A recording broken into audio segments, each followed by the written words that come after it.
All right, guys. So in this video, I just wanted to talk about maybe just encouragement. It's kind of going to be a rant for some people that are maybe you're starting your own business, you're starting to see some success, just bootstrapping things. You've been bootstrapping things, but now finally it's starting to pay off. Some encouragement with that. Also, for me, this video is going to be mostly like what I've learned from starting to make over 7 figures, making $1 million plus. All right, some of the things I've learned.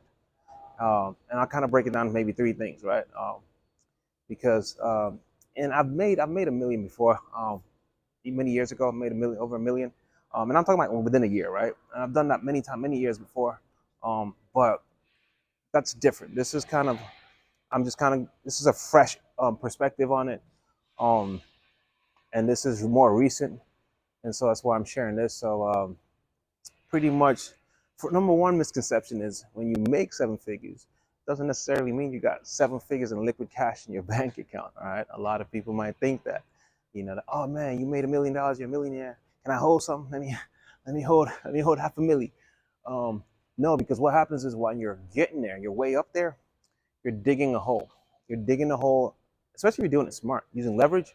You're digging a hole in debt, especially business credit debt, right? Which is a good thing. Only idiots think you need to spend your own cash or use cash to build your businesses. All right, the whole cash is king mentality is dumb, right? Man, I don't know what that is, but that looks sweet. That's SS. That looks, man, that looks dope. But yeah, only an idiot would go use their own personal money to set up a business. And no, I would never do that. Instead, you leverage OPM, other people's money, to build my business, and then let that business pay off the debt. All right. So as entrepreneurs, when we're starting off, we're leveraging the bank's money, right, or venture capitalism, or whatever it is, right? Venture capital, whatever it is, you're getting money from other sources, and then you're investing that, right? So now, so you're digging deep. You're digging, so to speak, you're digging yourself into debt. But then now, once the business, just like a baby, starts to grow, now what is this guy? What car is this? Yo, that's beautiful. That's dope. Sheesh. That is dope.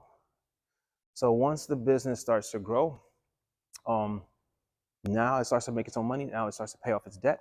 So you're actually digging out from that hole you dug yourself into, right? You're digging yourself out of that hole you dug yourself into. Sheesh. Oh my goodness. Okay, that's a beauty. That's a beauty. I'm guessing that's a GT3. Sheesh. I wouldn't mind one of those. But yeah, so now you're digging yourself out of that debt, right? So that's why you're not as liquid, because you spent, the money you're making is going in, is going to repaying debt. A lot of the money too that you made was what helped you get to a million, so to speak, right? Because you're having to reinvest constantly back into the business, constantly reinvesting back into the business, all right? And so, and I just wanted you guys to see some of these nice cars up here. Ferrari I got up there. And so that's number one thing, right? So that's that misconception. First, especially the first million, a lot of money is being reinvested. Now, what I am starting to see is that the second thing too, however, second point is a lot of that money too goes towards like your staff strength. Because now when you're making 7 figures consistently, maybe you're making 100, 80 something $1,000 every month, or 100K a month, or whatever. That money now starts to get reinvested because your day ones, right? Let's talk about your staff. The day one staff that you had that got you there, that was just a combination of good timing, meeting right people that were willing to believe in your dream, believe in your ambition, and you guys just off of sheer gut, sheer grit, sheer just that teamwork, you guys were able to scrape your way up there, right? Not necessarily talent, right? Not necessarily talent. More sweat equity, more digging in deep. Now, when you get to 7 figures, because now you're bringing in, you get your clientele base. You're attracting a lot of customers now in your business, right? There's a lot of demand at that point, right? You've attracted a lot of clientele. Now you got to service all those people. This is when If your house was built on, so to speak, a shaky sand, you start to see all the cracks. It starts to shatter. All right, that team that got you there, that you thought was amazing, you were thankful for, because they were the only ones that accepted to work with you at that price point because that's all you could afford. Now you start to see, okay, this is not the team that could take me from where I'm at to the next million or the next two, because they just don't have the expertise. All right, where you guys are just able to bootstrap it and wing it up, wing it there, they cannot take you there. All right. And another thing you'll notice too is like for me, if I had to speak about the info product space, info education space or whatever, um a digital education space, a lot of say media buyers, people that run your ads and stuff like that, right? They're very selective. They do not want to be the ones to test out your product to see if you have good product market fit. All right, when you're just starting, your revenue is zero, they are not interested to test out your offer and start helping you run ads to get you to 5,000, 10,000, 20,000. No, they're not going. You have to already have a proven offer before they're even interested in coming to work with you. So most of them have benchmarks that you need to be making, say, already 50K a month plus, 100K a month plus. All right. That's when the good ones would want to work with you. Yeah, you could find some that are willing to start with you day one, but the really good ones, the ones that have scaled brands to 7, 8 figures, they're not touching you. Same thing, even when you're doing whatever business you're in and you need ads, you need media buyers, it's the same thing, right? They're not going to just come into a new startup business and spend all that time, because they have to be selective with who they work with. All right, so that way, because they don't want to be messing around with you and you're sucking up all the oxygen in their room, and then they miss out on a clientele, 8-figure client that could come their way because they don't have the bandwidth to focus on them because they're messing with you all day long. So when you start to hit 7 figures, though, all of a sudden, now they know you. Now they're reaching out to you. Now they're open to working with you. Now you have to spend money on them. So either number one, you're paying for their services and it costs a whole lot more. It's not before, maybe if you were able to get away with paying a media buyer a few couple $100. Now we're talking thousands. We're talking you're paying their mortgage every month. you're paying for them to stay in a high-rise penthouse every month. I'm talking 4, 5, 6K a month. And then the really good ones want rev share. And by revenue, I mean revenue share. So now they want a percentage.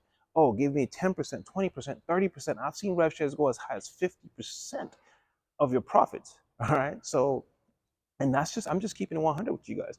That's what you start to see when you get to that level, because you now need a whole different level of expertise and knowledge base, right? That could help you propel you, keep your momentum going, so to speak, right?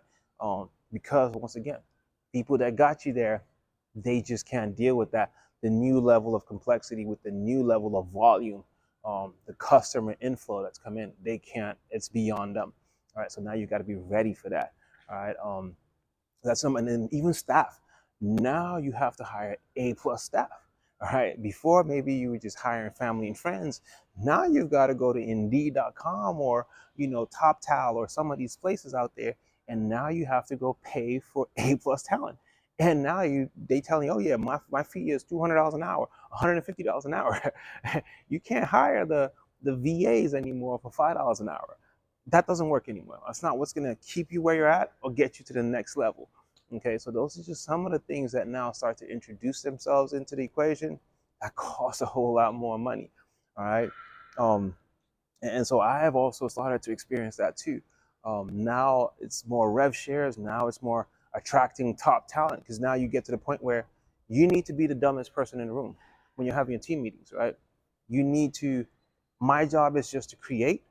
I am the creator.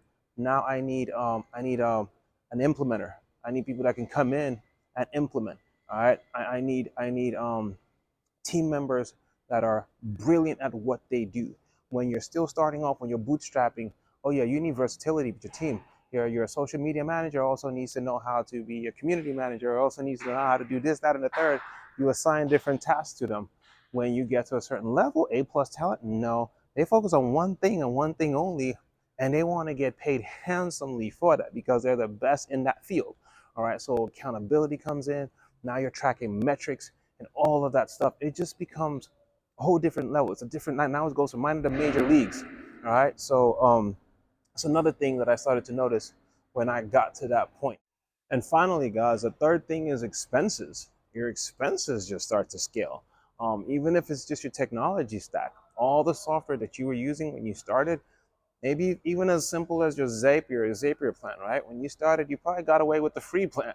Once you start to scale and you start doing tens of thousands of zaps weekly, yeah, you're no longer on the zero plan anymore. Now you're paying hundreds of dollars for Zapier. Or if it's like I use a lot of these softwares, SaaS products, or what they call software as a service products. These are these subscription products, right? A lot of them have what they call their pricing model is based on what they call a value metric pricing model, which means, and that's how they make more money for themselves, right? They rope you in with a cheaper price, but then as you scale, as your business grows, their pricing grows with you. So maybe they say, oh, it's only $10 a month for the first 100 customers, but once you have more than 100 customers in the software, it goes from $10 a month to $100 a month. All right. And then when you hit the $1,000 threshold, it goes from $100 a month to $800 a month. Right. You start to notice things like that. Case in point, like you're using Active Campaign for your email autoresponders, right?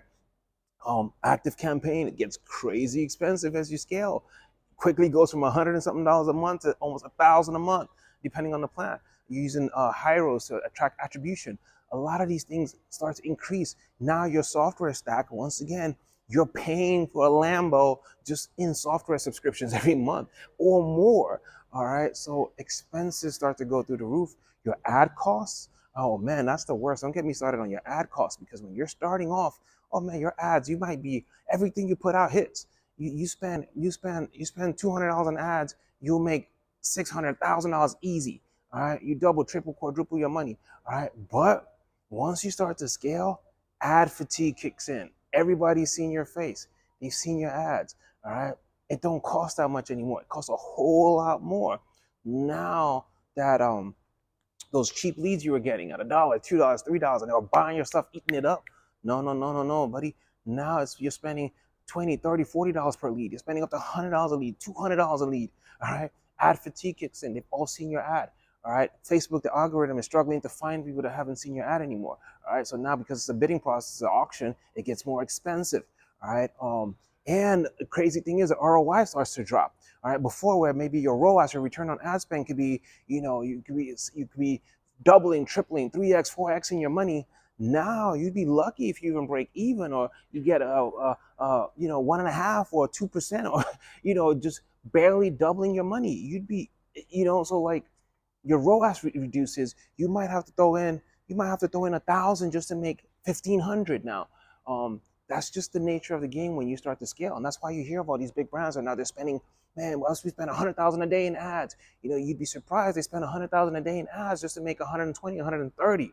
All right, just because of fatigue and all of that starts to kick in, and so those are just some of the stuff that starts to happen as you start to scale. Expenses increase, and so that's why it starts to feel like, okay, you're not making it. It doesn't look like you're that liquid, because a lot of the money's going back out. However, where there's hope, and I am just starting to experience that too now, is I think once you hit that first milli, the next one is a whole lot easier. Once you've built that solid foundation now, all right, it's no longer shaky, got a good back end, got a good team now, got an A+ team. Everybody's firing on all cylinders, all on the same page. Everybody's locked and loaded. They've bought into the vision. Now you're the dumbest person in the room with all your meetings. You're rev shared with the best in the business at what they do, be it your media buying team, or your copywriting team, or whatever it is that you have on your team, coaching staff, whatever it is you have, or whatever business that you run, your admin staff, your sales staff, all of that stuff. You have the best of the best out there. Now your revenue starts to go higher and higher, and then that's when the scaling part of it is just a whole lot easier, right? You've gone through those initial crashes when you start to scale, because scaling isn't just like this. No, scaling looks more like this, and then like this, and then you start going up. Because as you start to scale, you start to notice the cracks, you drop back down, and then you go back up. So these are just some things that I've experienced, and I just wanted to share that journey with you guys. I hope this was helpful for anybody. I know it's not related to car rentals directly, but it could be, because these are things that you guys will also start to experience as you make money in the car rental business too, right? Because this applies to any business whatsoever. But I was just sharing some of my financial journeys with you guys. And I hope this was helpful to anybody, somebody here. All right. Well, once again, thank you guys very much for tapping in. And I'll see you guys on the next one.